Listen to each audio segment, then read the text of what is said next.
ശ്രീ സുബൈർ ബാവ, നിങ്ങളുടെ ജീവിതം എങ്ങനെയാണ് എന്ന് ചോദിക്കുന്നതിനപ്പുറം നിങ്ങളുടെ സുബൈറിൻ്റെ 2 മക്കൾ പോയതാണ്. എന്തെങ്കിലും ഇന്നും DNA പരിശോധനയിൽ 3 പേരെ തിരിച്ചറിഞ്ഞു. എന്തെങ്കിലും സൂചന ഇതുവരെ ഉണ്ടോ സുബൈർ?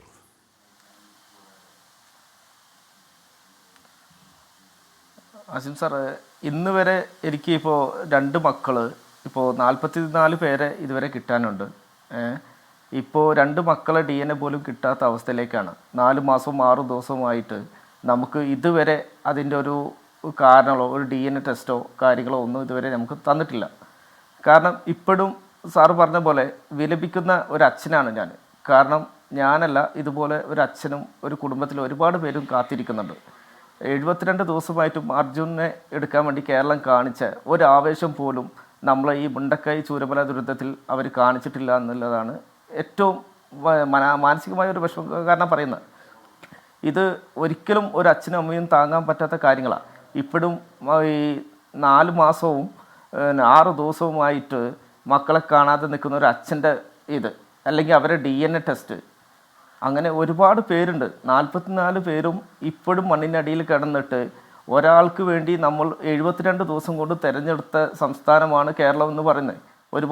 ഒരുപാട് സംഭവങ്ങളായിട്ട് ചാനലുകളിലൊക്കെ റേറ്റ് കൂട്ടിയിട്ട് ഒരുപാട് കാര്യങ്ങൾ ചെയ്തിട്ടുണ്ട്. ഇപ്പോൾ നമ്മളൊരു അവസ്ഥ ഒന്ന് മനസ്സിലാക്കുക. കാരണം ഇതൊരു രാഷ്ട്രീയ ഒരു പാവപ്പെട്ട തൊഴിലാളിയുടെ മക്കളാണ് ഈ മണ്ണിനടിയിൽ കിടക്കുന്നതെന്ന് പോലും അവർക്ക് അറിയുന്നില്ല. എത്രമാത്രം മാനസികമായ വിഷമമാണ് ഞങ്ങൾ കൊണ്ടുനടക്കുന്നത് നമുക്ക് ആർക്കും പറയാൻ പറ്റില്ല സാർ. ഇതുപോലെ ഒരു മനുഷ്യന് എങ്ങനെ ഈ ജന്മം, ഈ 4 മാസം 6 ദിവസം ഉറങ്ങാത്ത രാത്രികൾ, ഇതിനൊക്കെ മറുപടി സംസ്ഥാന സർക്കാരും കേന്ദ്ര സർക്കാരും പറയട്ടെ. അവർക്ക് എന്തുകൊണ്ട്, അല്ലെങ്കിൽ അവർക്കൊരു DNA ടെസ്റ്റ്, ഇതിൻ്റെ റിപ്പോർട്ട് പോലും ഞങ്ങൾക്ക് തന്നിട്ടില്ല സാർ. എന്തിനാ ഞങ്ങളെവിടെ പാവപ്പെട്ട തൊഴിലാളികൾ, അവർക്ക് തൊഴിൽ പോലും ഇപ്പോഴില്ല. ഡെയിലി 300 രൂപ വേതനം തരാമെന്ന് പറഞ്ഞിട്ട് അതുപോലും ഇപ്പോഴും തന്നിട്ടില്ല. വാടക പോലും കയറാത്ത ഒരുപാട് പേരുണ്ട്. എന്തിനായിരുന്നു ഞങ്ങളോട് ഇത്രയും വലിയൊരു ക്രൂരത? ഞങ്ങൾ ഇന്ത്യയിലല്ലേ, അതോ കേന്ദ്രം പറയുന്ന പോലെ ഞങ്ങൾ വേറെ ഏതെങ്കിലും സംസ്ഥാനത്താണോ ഞങ്ങൾ ചെയ്യുന്നത്? വയനാട് എന്ന് പറഞ്ഞാൽ ഇന്ത്യയിലുള്ളൊരു സംസ്ഥാനമല്ലേ? ഇത്രയും മാനസികമായിട്ട് ഞങ്ങളോട് എന്തിന് ഞങ്ങളോട് പെരുമാറുന്നത്? മനുഷ്യരല്ലേ ഞങ്ങൾ മക്കളില്ലേ? സുബൈർ, ഈ 4 മാസം തിരച്ചിൽ നിർത്തിവെച്ചതായി പറയുന്നില്ല അല്ലേ? എന്നാൽ ഇങ്ങനെ DNA പരിശോധനയിൽ ഒറ്റയ്ക്കും തെറ്റയ്ക്കുമൊക്കെ അങ്ങനെ തിരിച്ചറിയപ്പെടുന്നുമുണ്ട്. അപ്പോൾ ഈ എത്ര കാലത്തേക്കെന്നുള്ള ഈ സുബൈർ അനുഭവിക്കുന്ന വേദനയുടെ ആഴം ഞാൻ അതേ അർത്ഥത്തിൽ മനസ്സിലാക്കുകയാണ്. ഇത്രയും 4 മാസം 7 ദിവസമായിട്ടും 2 മക്കൾ എവിടെയാണെന്ന് അറിയാതെയുള്ള ആ കാത്തിരിപ്പ്, ഈ പറയുന്ന മാസങ്ങളിൽ ഒരു രാത്രിയെങ്കിലും സുബൈറും കുടുംബവും ശരിക്കും ഉറങ്ങിയിട്ടുണ്ടാവുമോ? ഇല്ല സാർ, ഉറങ്ങിയിട്ടില്ല സാർ.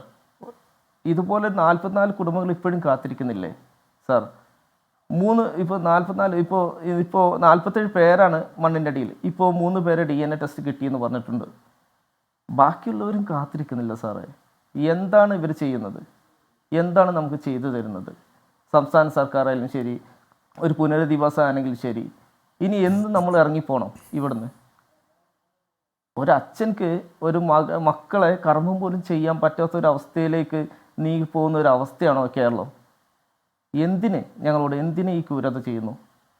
അത്രയും മാനസികമായ വിഷമം കൊണ്ടാണ് സാറ് പറയുന്നത്. അതേപോലെ അച്ഛനും അമ്മയല്ലേ ഇത് ചർച്ചയ്ക്ക് ഇരിക്കുന്ന ഓരോരുത്തരും? ഞാൻ അവരെ കണ്ടിട്ടില്ല. അവരെ മക്കളാണെങ്കിൽ സാറേ ഇതൊക്കെ ചെയ്യുമോ ഞങ്ങളോട്? ഏതെങ്കിലും സാറെ മക്കളാണെങ്കിൽ സാറ് ചെയ്യുമോ സാറേ മണ്ണിനടിയിൽ കിടക്കുമ്പോൾ? വേദനയാണ്, അങ്ങേറ്റത്തെ വേദനയാണ്. അതുപോലുള്ള ഇപ്പം ഇന്ന് 3 പേരെ തിരിച്ചറിഞ്ഞു. ഇനി 40 നോക്കൂ, ഷിരൂരിൽ അർജുൻ എന്ന് പറയുന്ന ഒരാൾക്ക് വേണ്ടി നമ്മൾ പിടഞ്ഞവരാണല്ലേ, നമ്മൾ പിടഞ്ഞാണ്. അതൊരു ജീവനാണ്. അതുപോലെ 44 ജീവൻ ഇപ്പോഴും എവിടെയാണെന്ന് അറിയാതെ, അത് മുണ്ടക്കയിൽ മണ്ണിനടിയിലാണോ, ചൂരൽമലയിലാണോ, അതോ ആ പുഴയിലാണോ, ചാലിയാറിലാണോ എന്ന് അറിയാതെ ഉള്ള കാത്തിരിപ്പ്, അത് അതിഭീകരമാണ്. ഞാൻ എത്താം